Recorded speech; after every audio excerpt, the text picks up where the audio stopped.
days and some sleepless nights.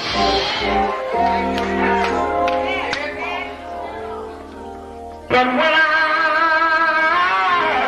I look around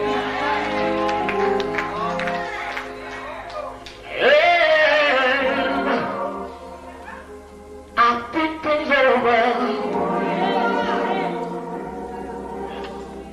all of my good days outweigh my bad days. I don't know. The clouds hang low.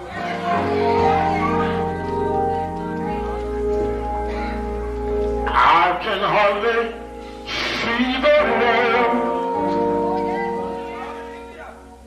I ask the question, Lord. Lord, why so much pain?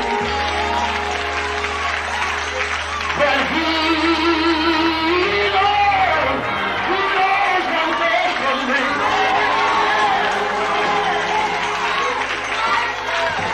Although my weary eyes, they can't see, so I'll just say, thank you, Lord.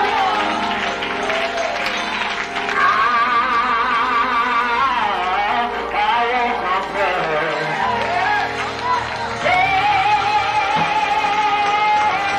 That's been so good to me.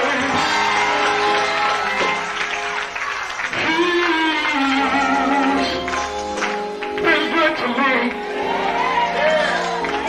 More than this world you could ever be. He's been so good.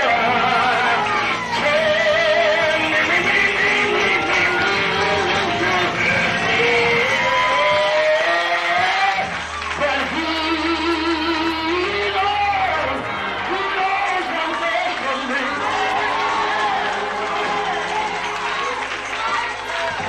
Although my weary eyes, they can't see, so I'll just say, thank you, Lord.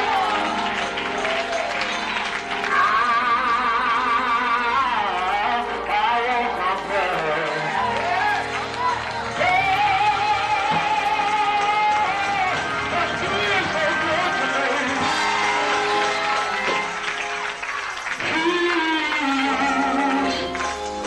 He's been good to me. More than this world you could ever be. He's been so good.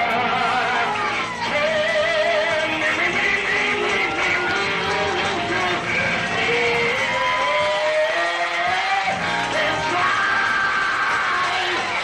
not to live.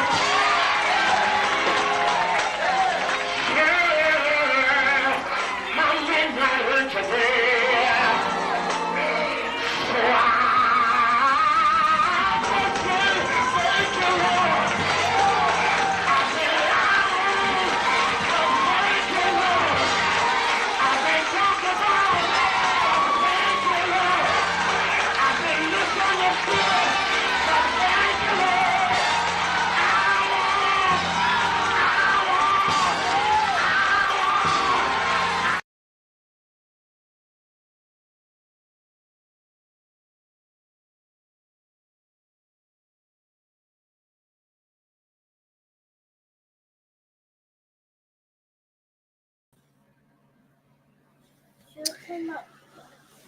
Good evening, everyone. Thank you so much for tuning in to tonight. Hey, Mr. Salerno, everybody. Thank you for tuning in for tonight's live. Um, hopefully, this will be one of those get through it, see for yourself. I'm just going to show you where to find it at. We can look over it together. I'll open up the chat, and hopefully it won't be longer than an hour and 15 minutes max. But I just wanted to come on here and basically dispel this narrative that was actually spread by an HBCU alum. And you know, it's kind of a sad day when you have a narrative that's put out about HBCUs and it comes from inside the house. And when I mean inside the house, I mean it comes from someone who should know better, or they do know better and they choose otherwise.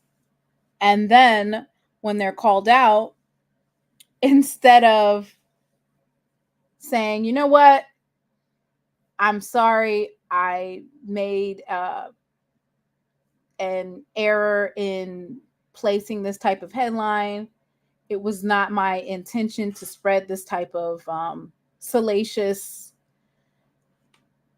rumor or make this salacious statement against HBCUs. And then I'm going to just go through, I have about 5 points that I'm going to go through as to why it's so egregious and what type of impact it can have on Jackson State, Alcorn State, and Mississippi Valley State. Okay.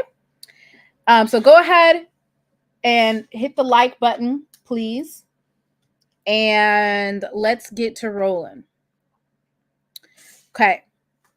So I'm going to go ahead and show you guys the tweet that caused all of the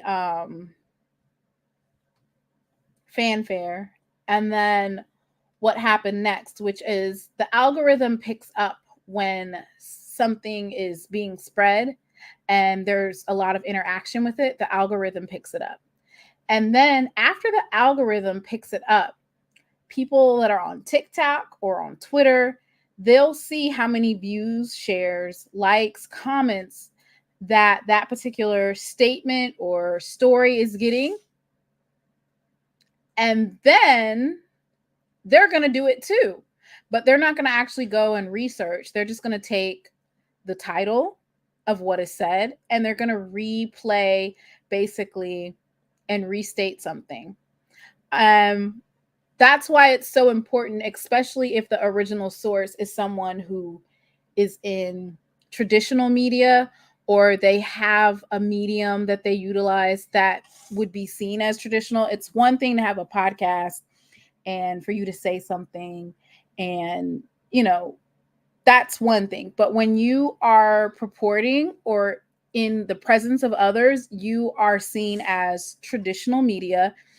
You need to be held to a higher standard than, say, a podcast is not going to be held to the same standard as CNNBC or, you know, so if you're trying to come out as media for HBCU news and you have a website and you have a degree in journalism, then basically what you're doing is you are contributing to the spread. And I will also venture to say that when you are in the media, and this is the type of behavior that is presented, that's called disinformation. And there's a difference between disinformation and misinformation. And so we're going to go over that. All right. So let me go ahead and pull up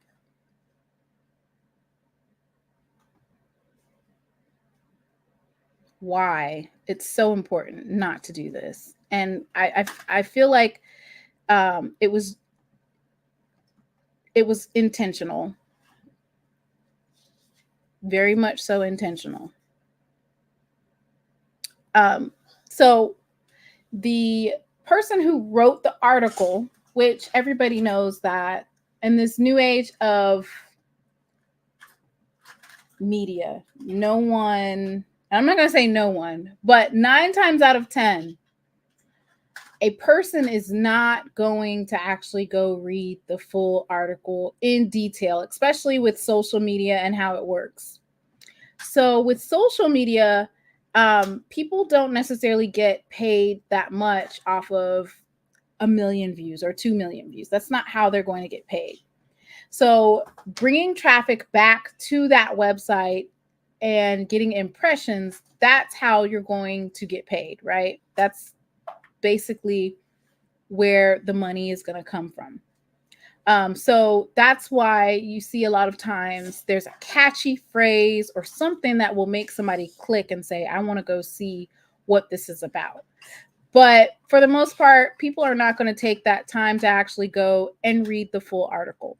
So that's why they always tell you when you're doing articles, you always want to have a catchy title. And then the information that you want to be presented, you want to make sure that that is what is captured in those first couple of lines to draw people in to read a little bit more, right? So let me tell you a little bit about Randall Barnes. He's the founder of HBCU Pulse. He's a 2019 graduate of Fort Valley State University, where he obtained his degree in media studies. He's the author of 3 books. And he is the host of HBCU Pulse Radio on Sirius XM, channel 142 HBCU. So this is not someone who is new to the media. They're not new to running stories. This isn't something that, oops, I made a mistake, right?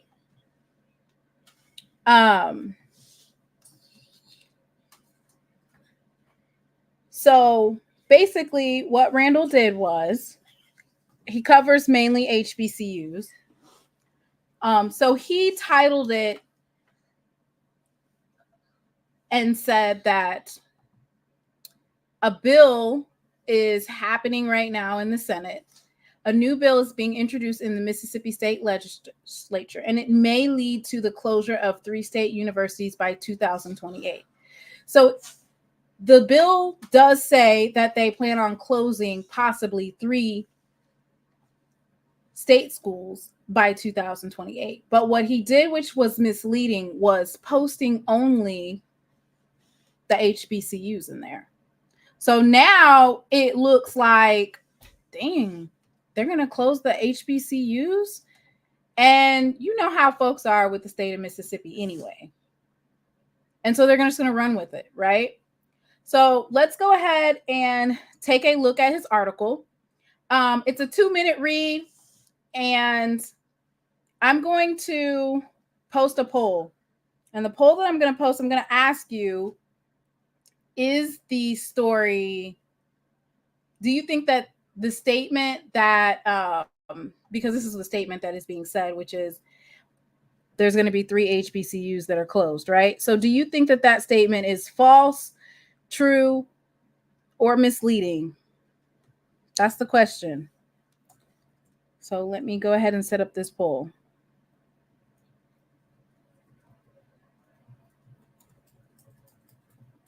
And this is how quickly disinformation can turn into misinformation and spread like wildfire. And the person who made the basically created this, excuse my French, shitstorm is nowhere to be found.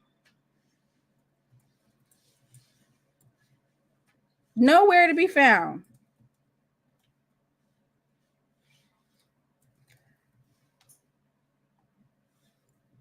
And Dragon, you're saying that people are overreacting, but I actually am going to break down why this is not an overreaction. And I will break that down for you, why it's not just like a little blip or error. I'll break that down for you guys. Sorry, I don't know why I'm showing that screen. All right. Here it is. All right. So, new bill could cause 3 Mississippi HBCUs to close. Do you think that that is true, false, or misleading? And after we go through the bill, which Mr. Barnes had access to, and that's what he's basing his article off of, was this an intentional or was it a faux pas? Like, oh, okay. Jackson State, Alcorn State, and Mississippi Valley are all state HBCUs and could be affected by this bill if it passes. And then he put all three of them with, I guess, the Mississippi Capitol. A new bill introduced in the Mississippi State Legislature would lead to the closure of 3 state universities by 2028. Senate Bill 2726 requires the state institutions of higher learning to shut down 3 of the public universities in the state by June of 2028. Mind you, whenever someone has a website, you want to get people to come back to your website to read the article. That's your main goal. According to the proposal, the state institutions of higher learning must select 3 schools for closure by June 2025. The bill was introduced by State Senator John Polk. So, specifically, this author decided to focus on HBCUs. And you might think that it causes unwarranted panic, but once again, I'm going to go through why these types of narratives cannot be spread, especially by HBCU news. Alcorn State, Jackson State, and Mississippi Valley State are 3 HBCUs that are a part of the Mississippi Institutions of Higher Learning that could be affected by the bill. The bill also directly states each of the 8 states' public institutions in the bill, including the 3 HBCUs. So basically, he singled out Mississippi Valley State, Alcorn State, and Jackson State. If the bill passes, the state institutions of higher learning board of trustees must factor in enrollment data, degrees offered, economic impact, and any other roles the institution serves the state and its citizens, like providing medical, agriculture, or engineering services, decide on closures. There also would be a required listening session on campus of each institution before the decision is announced. So, you know, there's not really much there, right? Not very much at all. And it leads to interpretation based on this article that the Senate is Bill 2726 is directly attacking exclusively HBCUs. Why? Because he briefly states that all of the schools are listed in here, right? But he doesn't talk about enrollment. And if we're going to talk about enrollment, Mississippi Valley, Jackson State, and Alcorn State have the highest, when we talk about enrollment, have some of the highest compared to the rest of the private institutions or even the 2-year institutions. So I'm going to explain to you guys, because some people are like, oh my God, this is not that. It's not that serious. And it actually is serious. It's very serious. And I'm going to share with you the reasons why I feel like spreading this type of information is an injustice to HBCUs. I had a concerned parent that called me today and says, is this true? So imagine if that particular parent didn't have access to call me to ask me if it was true, right? Which there are a lot of people who do not have access to know that this is not true. They've applied to go to school. They've been accepted to these schools, whether they're entering class of 2025, 2026 and beyond. And this has been circling and repeated. And it's kind of like the telephone game where somebody adds something else extra to it and somebody else adds something else to it.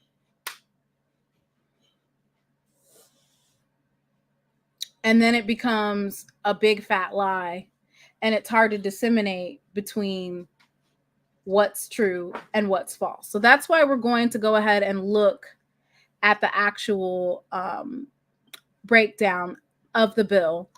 And I think that once you guys look at the bill and what it's talking about, and then we look at the economic impact of Jackson State, Alcorn State, Mississippi Valley, and also what type of things that these schools provide, I think that you'll be able to come to a conclusion on your own that this stuff is not going to be attacking necessarily, or excuse me, if it passed. And we're not going to act like some of these things can't pass. I mean, they legit passed legislation and signed into law to basically have Capitol Police and setting up basically their own jurisdiction in the city of Jackson. So let's not act like it's out of range for them to do that, right?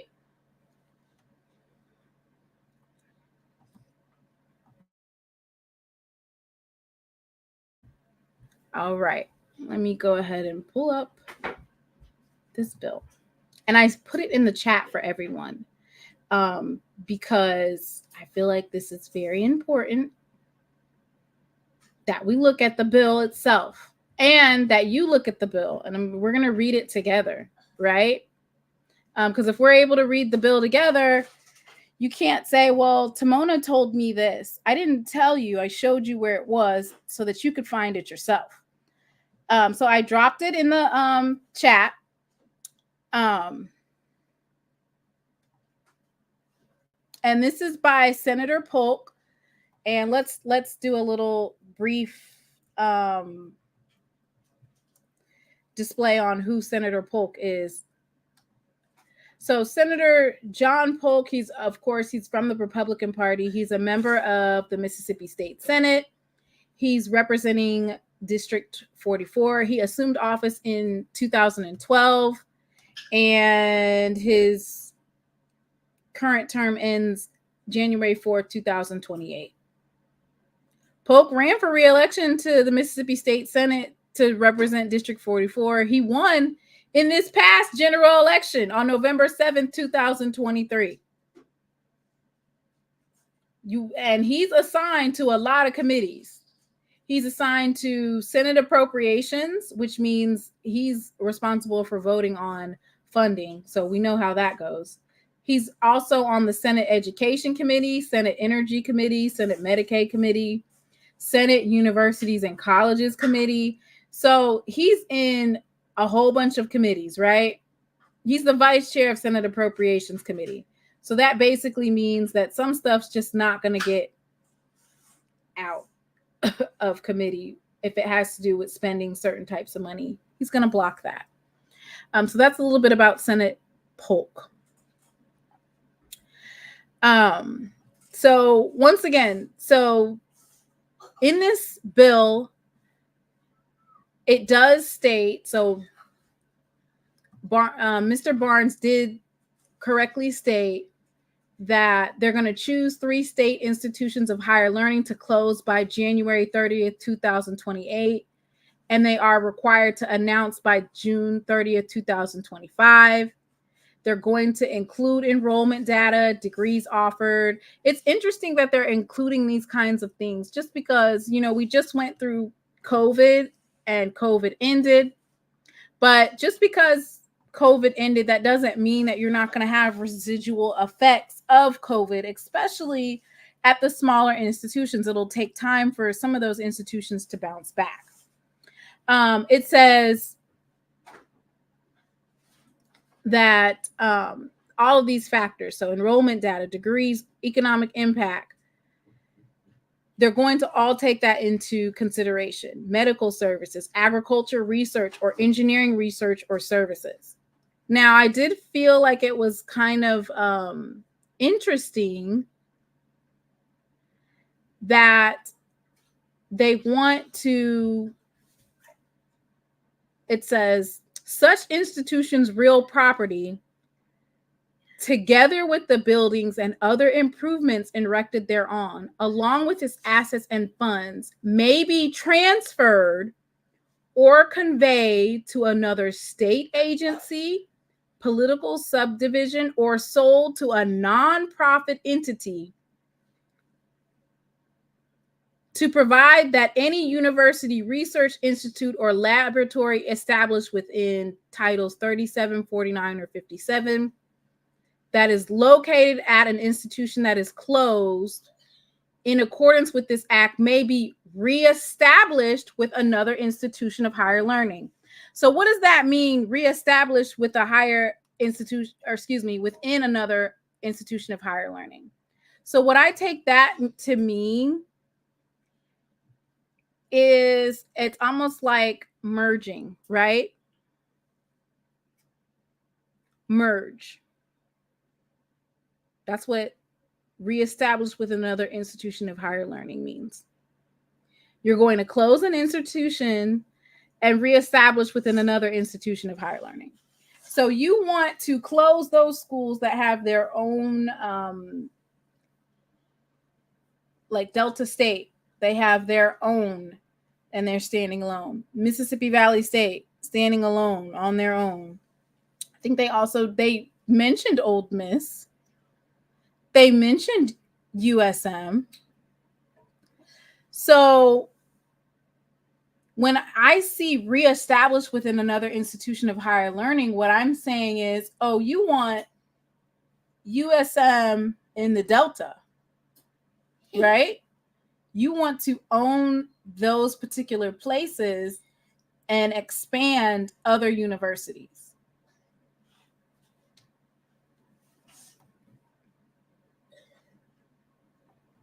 That's what that sounds like to me. But when we take a little deep dive between here, we can see that there's only certain types of institutions that would be that this would apply to. And then we can look at, well, what ways do we have to combat this type of bill, which we're being told that it's not going to get out of committee. We'll see. It says the board shall promulgate factors to be considered in its decision, including but not limited to the following: enrollment data and degree attainment percentage, federal aid, including grants provided for scholarship and research, tuition rates and scholarship endowments, degrees offered, including graduate degrees and doctorate degrees or other professional degrees, an institution's economic impact on the local community, region, and state, any additional purposes that the institution currently serves to the state. So they're trying to attack, or necessarily this would apply to smaller colleges. And I'm getting ready to provide for you the number. Okay. So this like next section right here that I'm just kind of scrolling through, basically what it does is it names each of those schools. So it says basically, if the Board of Trustees decides to close down the University of Mississippi, the following sections shall stand repealed on January 30th, 2028. If the Board of Trustees of state institutions of higher learning chooses to close Mississippi State University, the following sections shall stand repealed. If the Board of Trustees of state institutions of higher learning chooses to close Mississippi Valley State University. So basically it names each one, Alcorn State University, and then it'll name sections that are repealed and what they provide for. So, for example, Alcorn State says financial assistance, purpose and administration of the university by the board, the baseball field and stadium, basketball court, experimental station branch, tax liability, vegetable processing facility and dining facility, and the administration of the universities by the board. But it goes through all of them, right? It goes through each one. Mississippi University for Women, Delta State University, University of Southern Mississippi. And it says this act shall take effect and be enforced from and after July 1st, 2024. So the reason why it's misleading to only pull out HBCUs is because, number one, it names all of these various institutions, right? And that's why it does a disservice. Alcorn is a land grant established by the federal government, 1890 Merrill Act. Yes, land grant status in the state of, I want to say Georgia. The land grant status was transferred to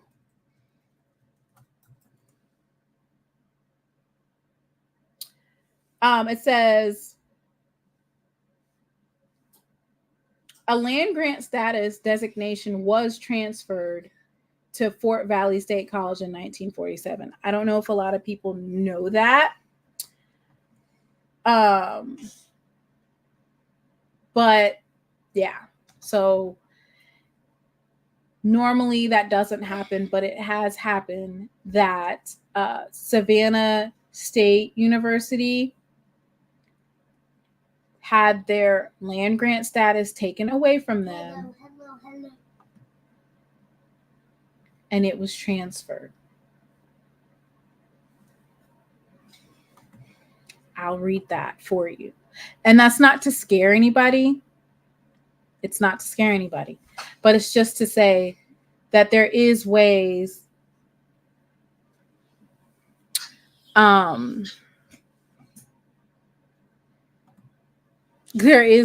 to transfer it, right? So Savannah State University, a historically Black college institution, is the oldest Black public university in Georgia.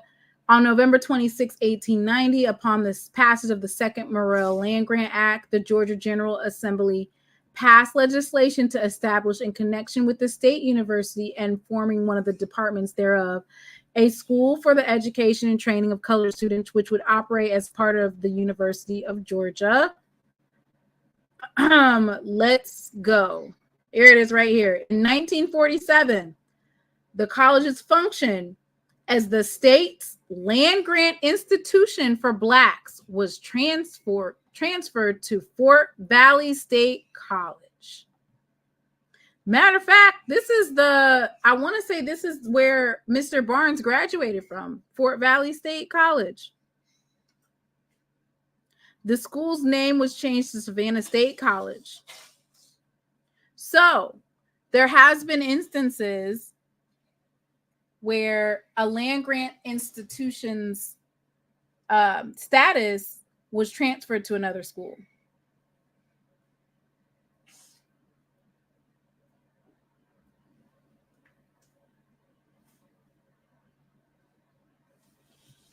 Okay, so that's just to make it.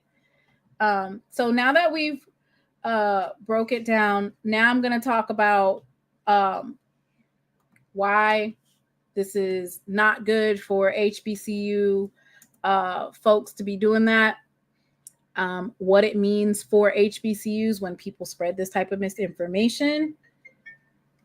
And yeah, so let me go ahead and break this down for you guys.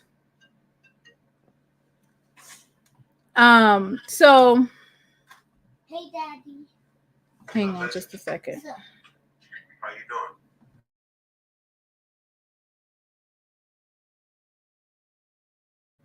All right. So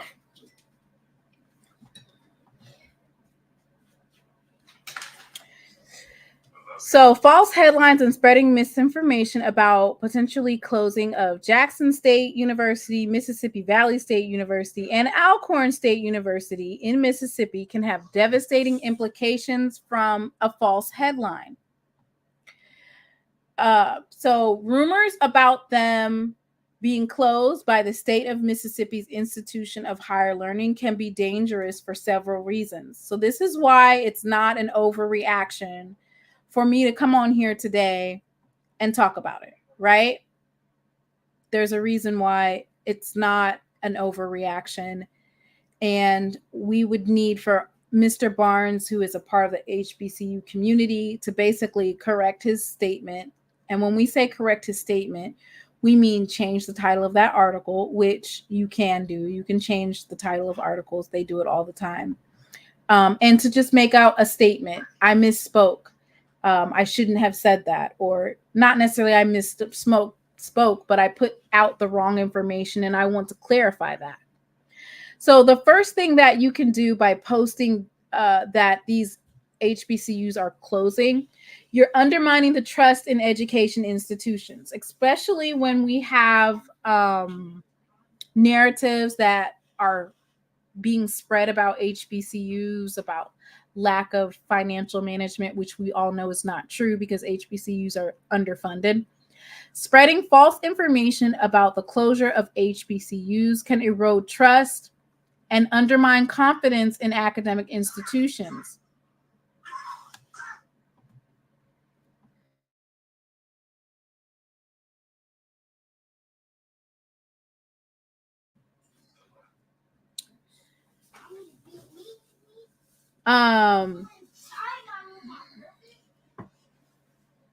It may deter prospective students from considering HBCUs as viable options for higher education. So if you put it out there that there's a chance that Jackson State could be closing, then or Mississippi Valley State could be closing, or Alcorn State could be closing, and you're a student athlete, or you want to go to the nursing program, or maybe you want to go to get an engineering degree, and then you hear this and there's no correct information that's put out there, or the rate at which the misinformation is being published and put all around the internet, there's nothing to correct that, then you're going to have students who will say, well, I'm not going to go to that school because I don't know if it's going to be closed or not, right? If you're going to put it out there, then just say all of the institutions could be closed, because you didn't add Old Miss in there. You didn't add USM. You only did the HBCUs. Disruption of academic opportunities. Misinformation about closures can create unnecessary panic and confusion for students, faculty, staff, and alumni of HBCUs. It may lead to disruptions in academic programs, student services, campus life, and negatively impact the learning environment. So if you're a student on campus, and once again, younger generation, they are on TikTok, they are on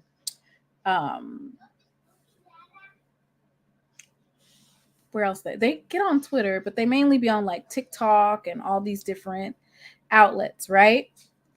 And that information comes out, they're like, whoa, wait a minute, I ain't heard that. Have y'all heard that?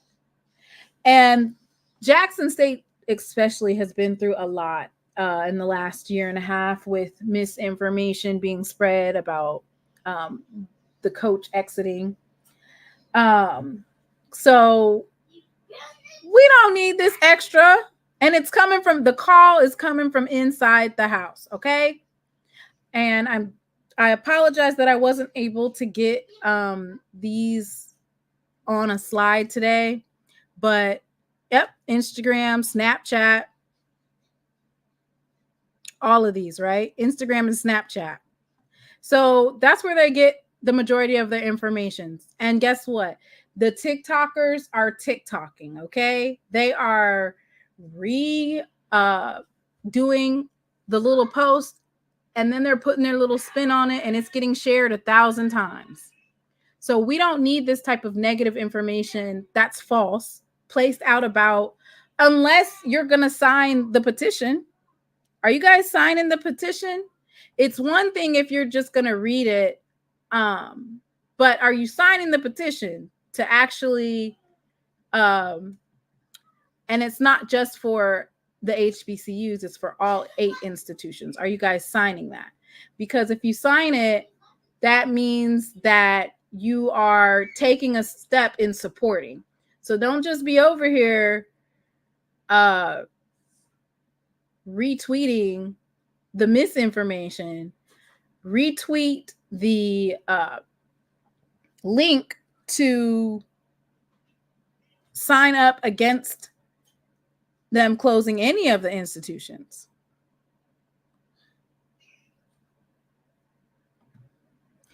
And while we can hold like the shade rooms, the HBCU set shade room, we can't necessarily hold them to this to a higher standard, because that's what they do is mess. But if when the call is coming from inside the house and it's from somebody who's an HBCU alum, it's from somebody who has media and journalistic integrity, or they place themselves as that, then I'm gonna be looking at you with the side eye like you're op, because this isn't just a misspeak, it's intentional.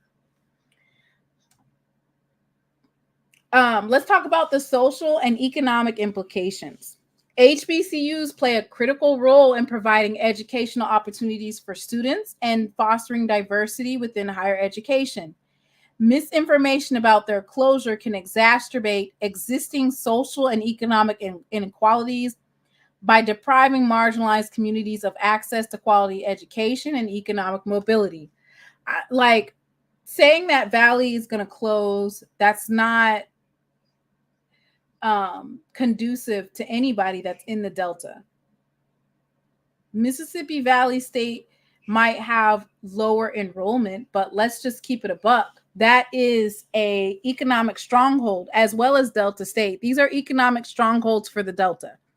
So I don't I don't necessarily know what Mr. Polk's aim was at introducing this type of bill, but when you spread this out, there's some people who only have access to maybe a Twitter, or maybe they don't have access to Twitter at all because they're older. So somebody can come and just repeat what was said, and they have no way of going and looking at the bill themselves. So they're just going to go based off of what you said. And it's interesting because yesterday at UNCG, we had a debate. I am a part of the College Debate and Discourse Alliance. So basically, we talked about, is social media misinformation a threat to democracy? And basically, my premise was that a lot of times it's the traditional media that plants the seed of misinformation. They plant a seed of, doubt, and they just watch the fire burn, right? And so without someone coming in and correcting those statements, or without that person who made the statement going and actually saying something, it's definitely disheartening, right? Harm to institutional reputation. A false claim about HBCU closures can tarnish the reputation of these institutions and undermine their efforts to attract funding, support, partnerships. This can have long-term consequences for the sustainability and growth of HBCUs, which rely on public perception and financial backing to thrive. We already have issues with underfunding. For you, and the plight of HBCUs, the plight about underfunding. We had a situation with Bethune-Cookman and their SACS accreditation and Ed Reed debacle, where folks were coming against Bethune-Cookman and causing all kind of ruckus, and not realizing that a part of SACS accreditation, because they were on probation, is downsizing, cutting funding everywhere, every which way. So the first thing that was going to go was athletics, almost stripping it bare. COVID happened, that even exacerbated the amount of funding that was cut in Bethune-Cookman, right? And we saw the attack that took place on Bethune-Cookman. And it wasn't just from outsiders who don't necessarily understand about HBCUs, don't understand that private institutions still can accept and receive federal money, even though folks are saying they didn't believe it, or that's a private institution, it's not our problem. Private institutions still receive federal money. But my point is that you can really damage an institutional reputation by making a false claim that an HBCU is subject to close. if you try to go to P&G, for instance, or Under Armour, or you go to any of these big corporations that invest sometimes in schools, and you're looking to get a sponsorship, or you're looking for them to invest in the next 3 years, they might be hesitant, right? Because they're going to do a Google search about Jackson State or Alcorn State with Adida, or Mississippi Valley State. And they might come across these false allegations or this false innuendo that the school is going to close. And so then they might be like, we're going to pass at this time. We're just not investing in the community initiatives program at this time. We're going to pass. So you're not only damaging their reputation, but you are also damaging the possible relationships that they can have with other corporations and businesses. Impact on local communities. HBCUs often serve as anchors within their communities, contributing to economic development, cultural enrichment, and social cohesion.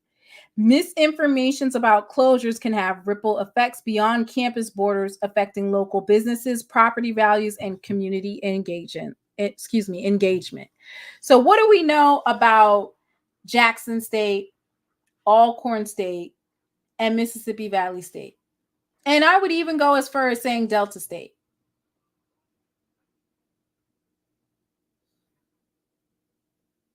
These are pillars in the community. There's a reason why Jackson State has 40,000 plus fans every Saturday when it's a home game during football season.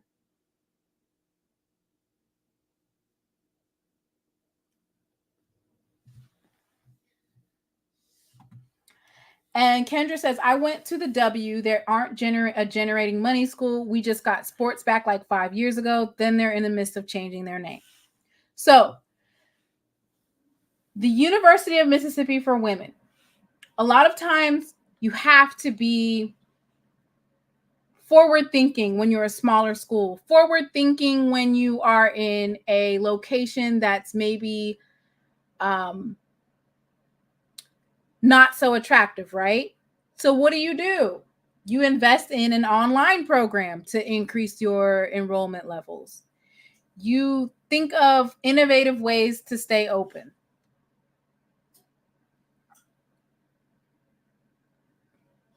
So innovation, you have to be innovative. I think this is my last point. Okay, I got 2 more points on this. I'm going to open up the chat if anybody wants to come up and speak. Promotion of division and mistrust. False narratives about HBCU closures may perpetuate divisions along racial, socioeconomic, and political lines. They can fuel distrust towards educational authorities, government institutions, and media organizations, further polarizing society and hindering efforts to promote unity and understanding. So that's why we need to resolve to stop sharing misinformation in a post. In conclusion, spreading misinformation about the closures of HBCUs by the state of Mississippi's IHL and the Senate is not only inaccurate, but also harmful to individuals, communities, and the broader goals of education and social progress. It is essential to verify information from credible sources. And we want HBCU polls to be a credible source. They need to promote accurate narratives that support the integrity and inclusivity of higher education. And that will conclude my thread on why misinformation is so it's a cancer that can literally take over. Okay? And there's a difference between disinformation and misinformation. Disinformation is false information deliberately. and often covertly spread as by planting of rumors in order to influence public opinion or obscure the truth. So, the author, Randall Barnes, knew better. He knew what he was doing by implicating HBCUs only. He really focused on HBCUs and only briefly touched that all 8 of them are included. He only had Jackson State, Mississippi Valley State, and Alcorn State in the picture. That is what we call disinformation. Misinformation is anybody that you see on TikTok who basically takes a screenshot of what Randall Barnes placed and they put their own spin on it and they tell their story. This is misinformation. It's the act of giving wrong information about something, the wrong information that is given. Okay, let's look at the poll. Let's look at the poll. Okay, I'm going to pull the poll up. Let's see what you guys, if you guys had a chance to vote. Okay, so 3 HBCUs in the state of Mississippi will be shut down by 2028. And it looks like, I'm going to go ahead and end the poll. So out of 112 votes, only 8% believed that it was true, 42% believed that it was false, and 48% felt like it was misleading. And I'm grateful that the majority of us know this.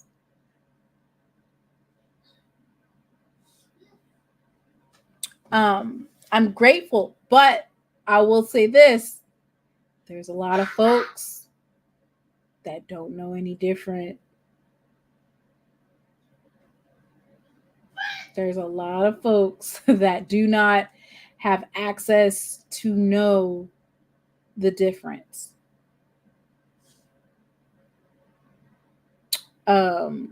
And I'm going to read this article. Hopefully I'll be able to pull it up. Sometimes Mississippi Today, sometimes they put a paywall because, and this is what happens when you have a story that gets that big. So is it an exaggeration? It's absolutely not. This particular story has legs to it, right? It's not something that we just pull out from air. It's not, and to a point today, we did have some good news coming out of the state of Mississippi, and that is that the Mississippi Senate has passed, the House. So Medicaid expansion, which for more than a decade has been blocked by legislative leaders, passed the House Wednesday 98-20 in less than 15 minutes. And now it advances to the Senate. So we might have a situation where if it passes in the Senate, then Mississippi will have advanced Medicaid, right?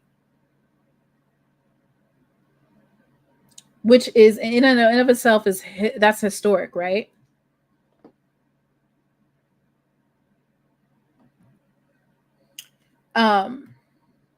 But once again, as per usual, HBCUs have to combat narratives that aren't true.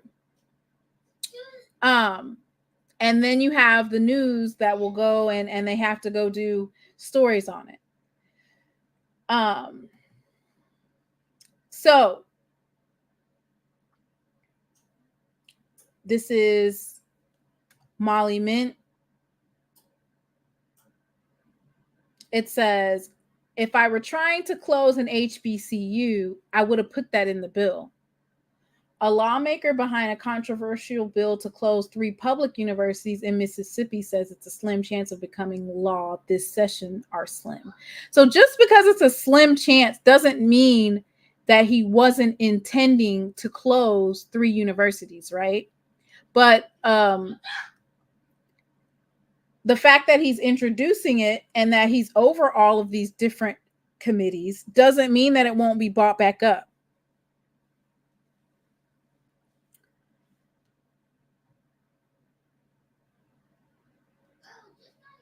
A lawmaker behind a controversial bill to close 3 public universities in Mississippi says its chances of becoming law this session are slim.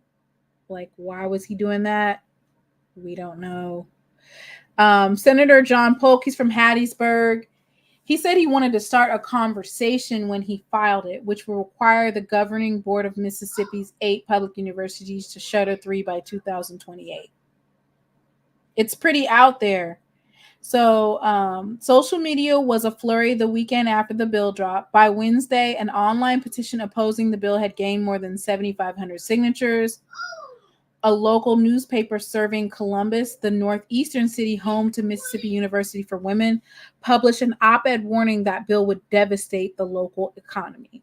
So that's the thing. Even though they do have smaller universities and they're not generating that much income necessarily in the town, what little money that they do generate could have devastating implications in the state of Mississippi, where we know that there's not that many opportunities necessarily. You have the small local businesses, and then you might have a couple of corporations, but shutting down that particular stable hold, which is the university, where you do have job opportunities, where you do have opportunities, whether or not you're staff, faculty.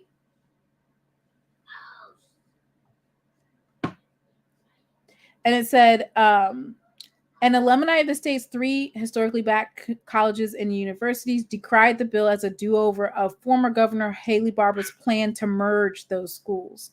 This isn't his intention, Polk said. Any of the 8 universities could be closed under his bill. And among the most vulnerable based on enrollment are 3 of the state's regional colleges. And that is the University of Mississippi for Women in Columbus, Delta State University in Cleveland, and Mississippi Valley State University, a historically black university in Itabena.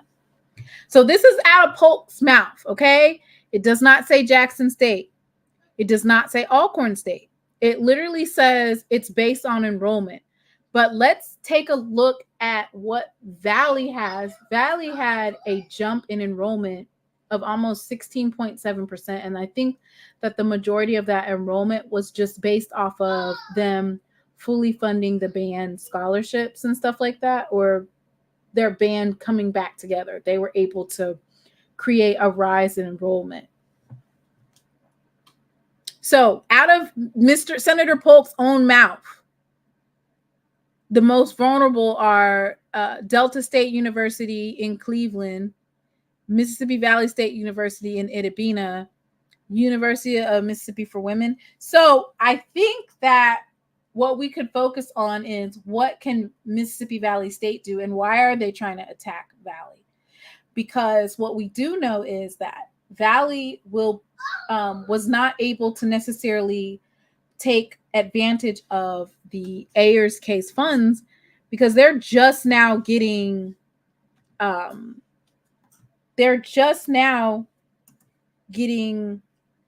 meeting that benchmark of having enough non-minority enrollment to take advantage. So Valley will be the only school that is still getting Ayers case funding, because they have never been able to take advantage of it. Why? Because they had to meet a 10% non-minority enrollment before taking advantage of that. Polk, out of his mouth, said, if I were trying to close an HBCU, I would have put that in the bill, Polk said. The bill will likely die in the Senate, colleges, and university committees due to politics, Polk said, and the emotional ties the Mississippians have to their colleges. His bill is not on the committee's agenda for Thursday. Still, it has come at an inauspicious time for higher education in Mississippi, as university officials are scrambling to contend with dwindling number of high school graduates going to college, a trend that will hit the regional colleges the hardest. It also comes, hang on just a second.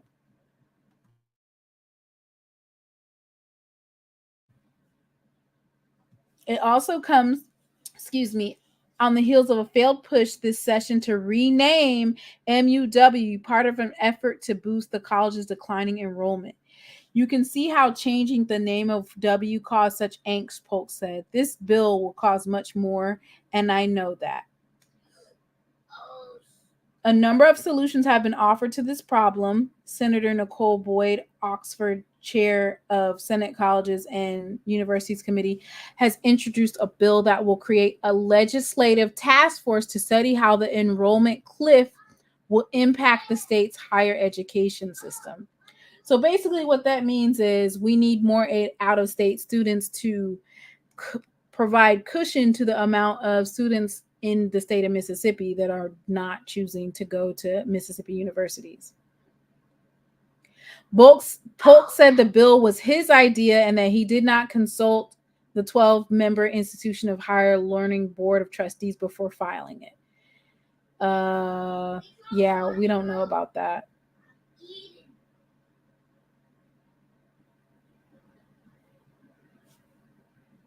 It says, involving IHL, Polk said, seemed like a way to make this process less political than if the legislature decided which 3 to close. But many universities in Mississippi have felt overlooked by the board at various points in their history. 9 of the 12 trustees are graduates of Mississippi's 3 largest research universities. Some are high-dollar donors to Governor Tate Reeves, and all are gubernatorial appointees. So once again, it says, if IHL closed the 3 schools with the smallest enrollments, Delta State, Valley State, and MUW, the state could save $85 million, Polk said, money he sees as better off distributing among the remaining 5. But as we all know, Polk would never, and neither would anybody else in Mississippi, make sure that Alcorn State and Jackson State got their fair share. Right? So it says, what would happen to the towns around the smaller colleges like Itabena, Cleveland, and Columbus? Polk said that's not why the state's universities exist, but he noted his bill would not permit the closed campuses to become branches of the remaining 5. Oh, it says he noted his bill would not permit the closed campuses to become branches of the remaining 5. The buildings would have to be sold or repurposed, he said. But I saw and we looked at that together in his actual bill, it did say that they could repurpose in the other institutions. Our universities have a mission, Polk said. We forget sometimes their mission is to educate in higher form than K through 12. It is not economic development. So he's kind of doing a little bit of double speak here. If the University of Southern Mississippi closed, Polk said he would say he's sorry, but that's what the IHL thinks is best for the state of Mississippi. But we all know that one's not going to close, right? Columbus is like 75% black too. Yeah. Polk is talking a word salad now to get out of the mess he stirred up.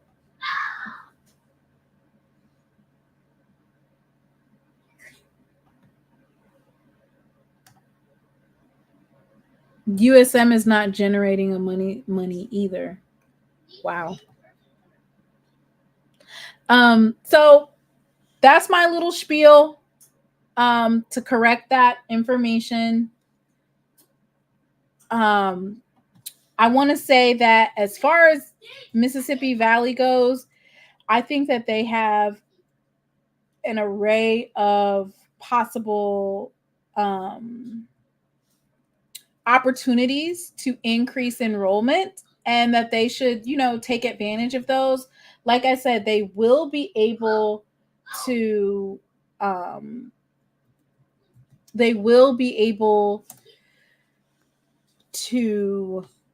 get the Ayers funding. And let me go ahead and show one of the ways that Valley can increase their enrollment, which is they just recently offered a college program, a prison college program in Mississippi, Valley State's Prison Educational Partnership Program.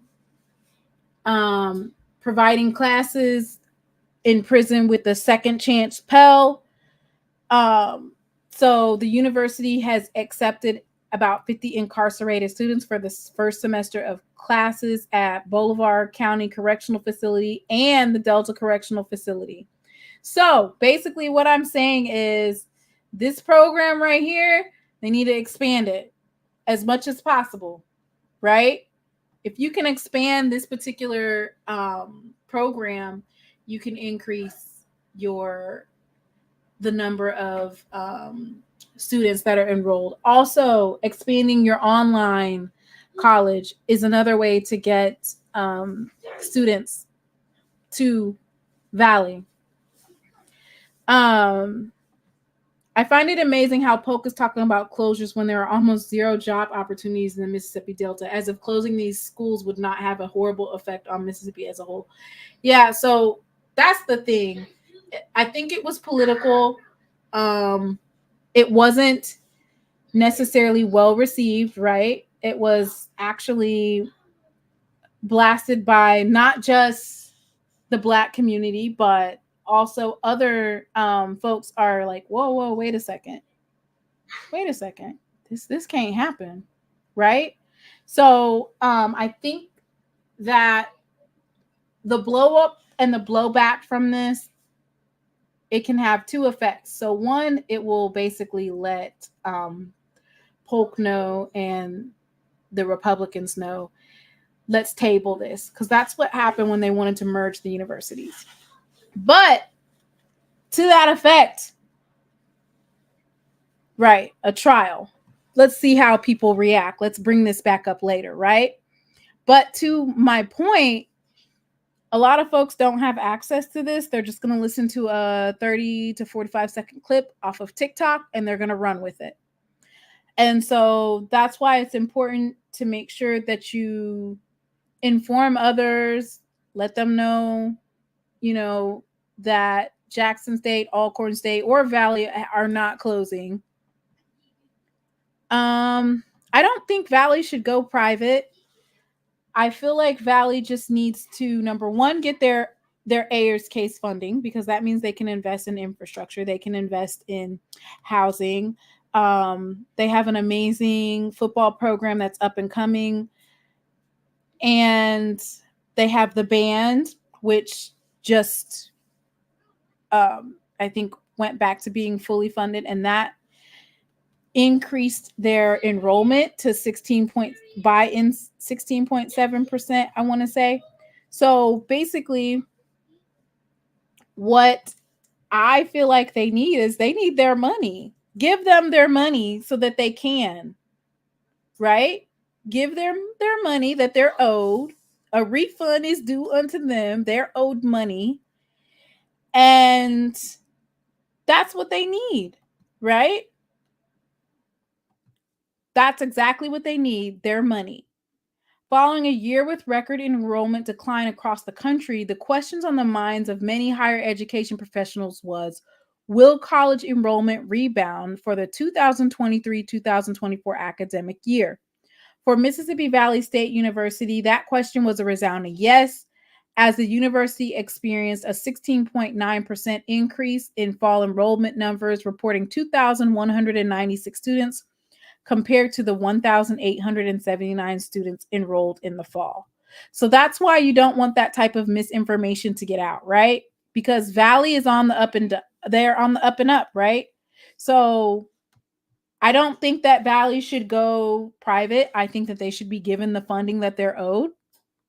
Thank you so much for your donations. I am so sorry I'm not even looking.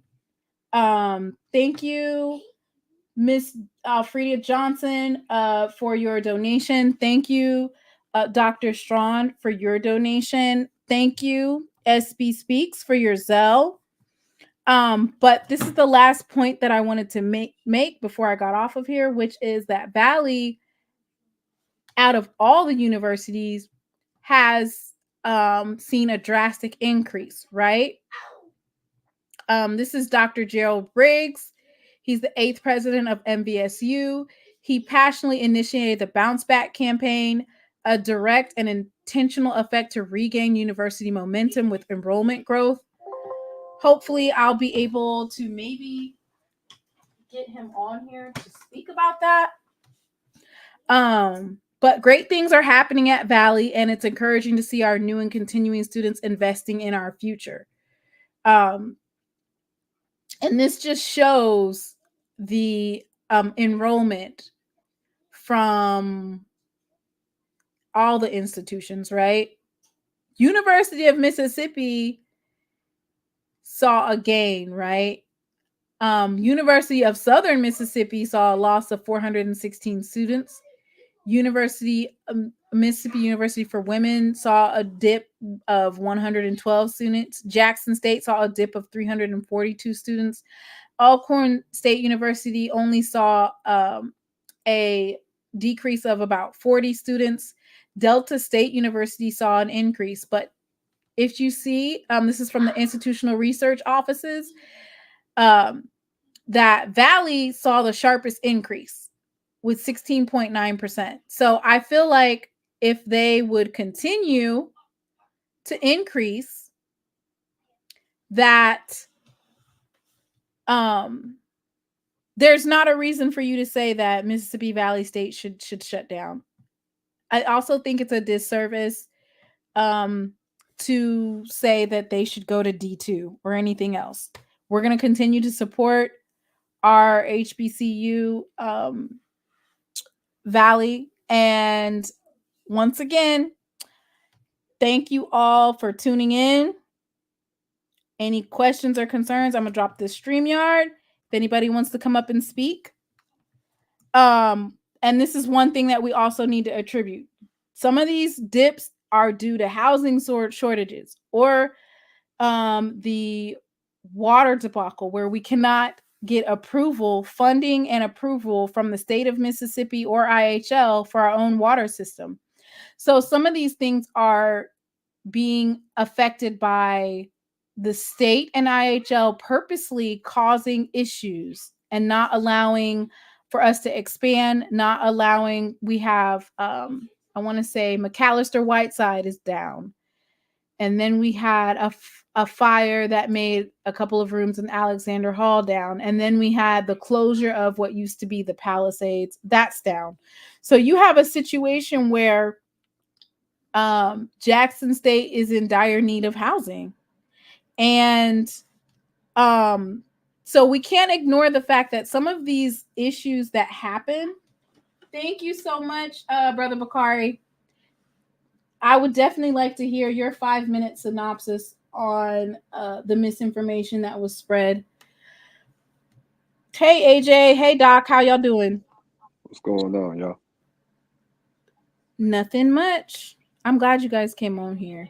So what do you guys think about what's happening? AJ, you can go first, or Doc, whichever.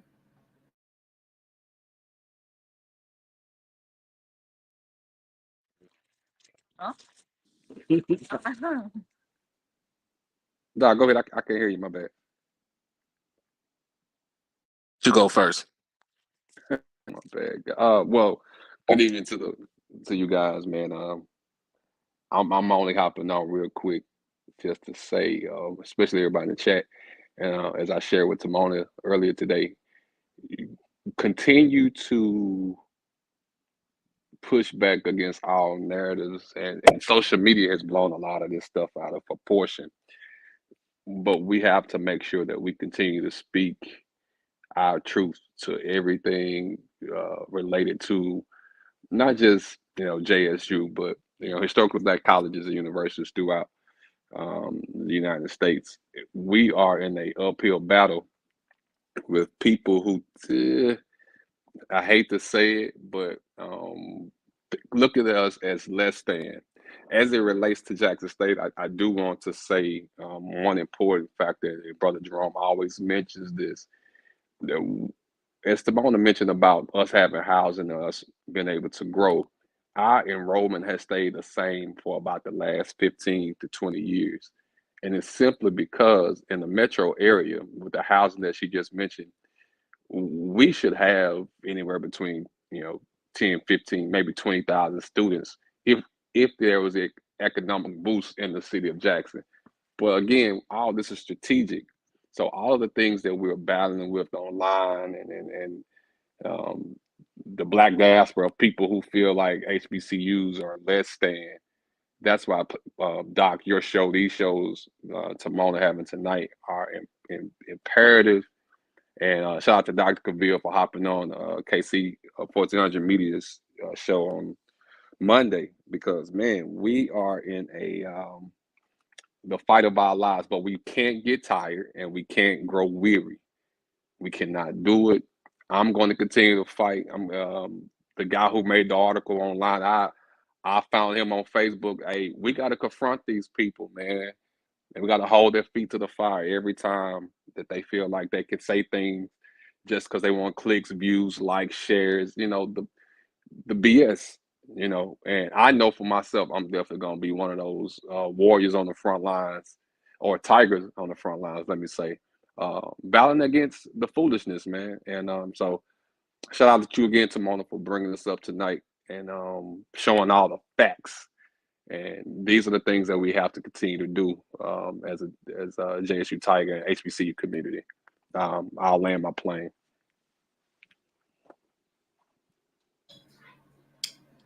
Thank you so much, AJ, for coming on. And like you said, we talked about this earlier, and it hurts when you have to come on and dispel narratives that were pushed by people that are from the HBCU community. Brother Bakari, I know you got something to say. I'm ready to hear it. What's going on? How y'all doing? What's going on, Bakari? Yeah, I got something to say. You know what? They've been talking about Valley for a long time. Since let's combine it with Delta State. And it's amazing how many black folks have been saying that. That's since I was about 17, 18. Let's just make it one college, Delta Valley. I'm like, man, y'all crazy. But anyway, people do things and they say things. I believe social media, people see how black people act toward one another on social media, and people think I just talk when I say this, right? Mm-hmm. When you see these big channels, don't think it's just us watching when you're talking, right? Come on now. So people, they test the water to see what they can get away with. They see how many black people don't like PBIs, y'all call HBCUs. Y'all see how many. They can look at student enrollment when there's 2 million black people in college and only 200,000. So they feel we don't care. And the sad thing is, a lot of us don't care. See, we are at war, and AJ said we are dealing with people. We are in a war with people who think we're less than. Yes, they think we're less than, but we know better. But I say, yes, they think they are better than us, but we know better than that. But the sad reality is, it is so many of us that believe they are better. That's the sad reality. That's why they hate. That's why they don't like HBCUs, because it's just best if you go there. It's just best if you go there. They have all of these nice trinkets. If you talk about sports, you should just see the facilities. Mm-hmm. They have all of the trinkets. Yeah, they have this and they have that. Having all that stuff is what got our ancestors on the bottom of the slave ships. And you know what though, Bakari? That's basically you pimping the kids just to come to your school because you got a nice facility. Oh, look at the stadium, look at our weight room, look at this, look at that, look where we eat at and stuff like that. You trying to pimp a kid just to try to get to your school. Some people don't really think about that. Some people really don't think about that. What are we teaching our children at home though? What are we teaching our children at home to accept that? Materialistic things. It's more materialistic than what it is. Like David Banner said, and I'm glad he said it because I've been saying it. So I'm glad a celebrity said it. I've been saying it my whole life. But I'm glad a celebrity said it. What's wrong with us? Look at the NBA. Look at all those black people running up and down that court. Name one that went to an HBCU. Look at the football field. We complain about, just to think about this, we'll complain about how they treat us, or they treat us, but we run to make them billions of dollars. Well, you give them all the power. Mm-hmm. And we don't understand the power that we sitting on. We got all the power. We should have all the juice in our neighborhood, in our communities. We got the juice. That's why they had to. That's why this system. That's why they do what they have to keep you in a position. So then they created something what they call the racial wealth gap, and so many black people have fallen into. We just don't have the money. If we come together, we have way more than what they want to say. We have way more that we can do for our institutions if we cared about our institutions. We don't care that this is where our politicians come from, and we need to start holding them accountable, right? And, Our doctors. We go ahead, Doc, or whoever that but was. Go ahead. it is me. It's Doc. What's going on, everybody? But to me, I looked at it. I look at it like this: putting out the misinformation is going to be a detriment, because guess what's going to happen? A parent is going to look at that and say, "I'm not sending my kid to no HBCU because they can't get their stuff straight. They mismanage funds." I did the show earlier today. I was talking about St. Augustine University in Raleigh, with what's going on with them and them losing their accreditation. You talking about um, the last school in the state of Mississippi that closed its doors was Mary Holmes College down there. You know where it's at, Bakari? Is it Hattiesburg? It was a private institution. I don't remember what it is, but I know Mary Holmes. Yeah. I don't remember So what it is, but I know Mary Holmes. yeah, Mary Holmes is the last school that I think that was the last school that closed in the state of Mississippi. It is a private institution, but it was an HBCU. It was really HBCU for women, and it closed in 2005. Um, but when you get it to like this, it's gonna be, well, they can't handle what they do. They can't do this. They can't do that. So I rather send my child to this this historically white school, because I'm gonna be just like you. I ain't gonna say PWI. I'm gonna be just like you, historically white school, and say he'll get the best education. But I bet you, my bottom dollar, if you send somebody to a historically white school and there's an HBCU nearby, that kid gonna be on that campus 85% of the time.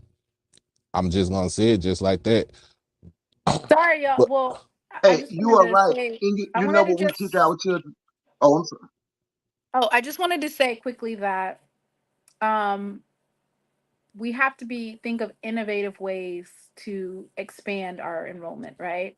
right. So the prison teaching college classes at the prison or whatever, they need to be Is a expanding that.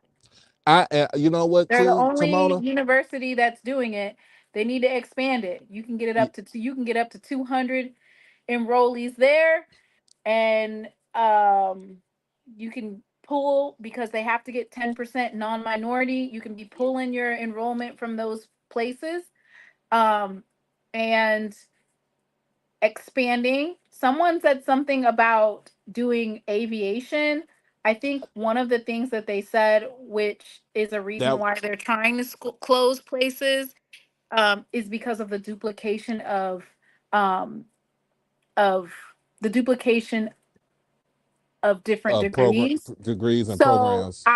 for Valley, the location that it's in, um, investing in agriculture programs, reaching out to the USDA to see if they can come up with programs specifically for Valley, reaching out to also not just the USDA, but also trying to get federal funding for this prison school pipeline program where they're actually teaching people that are in prison to get degrees and stuff like that. They need to be getting millions and millions of dollars from which they have all types of funding and grants. And Valley needs to be taking advantage of these types of avenues. And then um, Dr. D highlighted the need for online university. Yeah, There's a lot of PWIs that are investing in online. Yeah, I said that earlier today on my show, where like say with Valley, they need to expand their online classes because that is an extra boost in enrollment, you know, for your enrollment too. If you provide online classes, and not just for your basics, you need to provide it for like almost everything, because a lot of people ain't gonna be are not gonna be able to, let's just say, drive to Itabena to sit in the class. You got people that stay in Bolivar County, that's Belzoni. You got people that stay in like Shaw and all these other places in the Delta. They're not gonna be able to drive to like Delta State and Mississippi Valley just to sit in the class if they don't have the means, you know, the means of the transportation to do it. So you expand the online courses to make sure, and you expand, you get an expansion